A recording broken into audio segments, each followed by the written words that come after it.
Hey everybody, it's Jaime from No Getting Off This Train. How many of you need some easy and healthy breakfast recipes? Check out these 5 breakfast ideas, most of which you can meal prep ahead of time.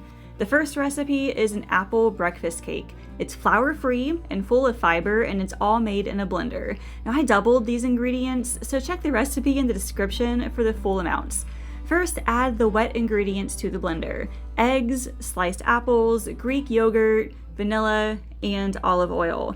Blend that first to make room for the other ingredients. After that, add rolled oats, brown sugar, cinnamon, baking soda, and baking powder, and blend until all of the ingredients are mixed together.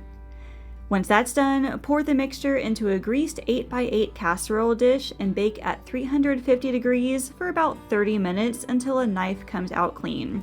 This really does look like a cake batter in a way. It looks liquidous, but it firms up while baking into a cake consistency. Slice it into 4 or 6 pieces and store in a container in the fridge where it'll stay fresh for up to 5 days. You can eat this with a protein like eggs or cottage cheese to keep you full longer. This one is definitely my favorite, full of the apples and the cinnamon. It makes for an amazing breakfast in those cold fall and winter months. Next up is a breakfast egg casserole, which is super easy to customize with ingredients that you enjoy. Start by cracking 8 eggs into a large bowl, then sprinkle with garlic powder and onion powder. Feel free to add the other seasonings if you want. Whisk that together and then add 1 cup of diced bell peppers, 1 cup of diced up tomatoes, and 1 cup of spinach. You can leave out any of those or add other favorite veggies too. Lastly, add a half cup of shredded mozzarella and whisk everything together. Pour it into a greased 9x13 casserole dish and bake at 375 degrees for 30 minutes until the eggs are completely cooked through. This is a low-carb recipe, so I like to serve mine with some whole wheat toast or roasted sweet potatoes. This is full of protein and will keep you full for a while. Next up is carrot pancakes, which helps you sneak in some extra veggies to your breakfast, and it's all made in a blender too. Crack in 2 eggs, and then add 1 3/4 cup of milk, 2 tablespoons of olive oil, and 1 to 2 cups of carrots. Blend that together and say hi to Allison in the background, and then add the dry ingredients. So 2 cups of whole wheat flour, 2 tablespoons of sugar, 2 tablespoons of baking powder, and 1 teaspoon of cinnamon. Blend it all together until it forms a pancake batter. Then on a greased skillet, use a 1/4 cup to scoop the pancake mix and cook 1 to 2 minutes on each side, flipping halfway through. Now the whole wheat flour provides fiber, while the carrots give you extra nutrients to fuel your day. You can also freeze these, so make a big batch to eat throughout the month. Now I like to eat mine with scrambled eggs and sometimes a sliced banana on top for some extra nutrition. I used to give these to Allison all the time when she was younger, and she loved them. The carrots turn the batter a little orange, but besides that, you can't even tell that they're inside.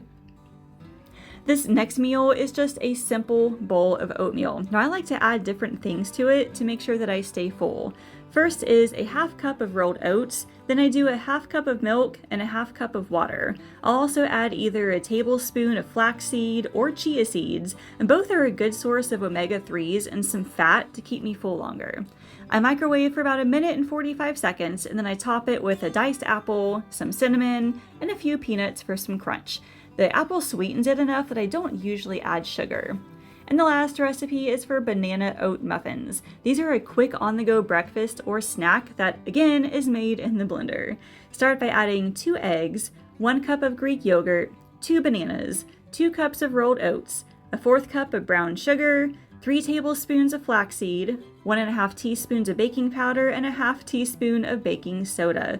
Blend all of that together to form the batter. Now this next part is optional, but you can add some walnut pieces in there too. Just stir it with a spatula instead of blending it. Pour the batter into a greased muffin tin and bake it at 400 degrees for 15 to 20 minutes until a toothpick comes out clean. This will make 12 to 15 muffins, which is great because I usually eat 2 of them with my breakfast. Once the muffins cool slightly, you can transfer them to a cooling rack to cool completely. These are really good sliced in half with some cream cheese and peanut butter. And I will also eat it with some kind of a protein. The Greek yogurt has a little bit in there, but I also like to eat it with some scrambled eggs or cottage cheese. Now, I hope you found some new ideas to try for breakfast next week. You can find all of the recipes in the description, so make sure you check them out. Thank you all so much for watching, and I will see you later.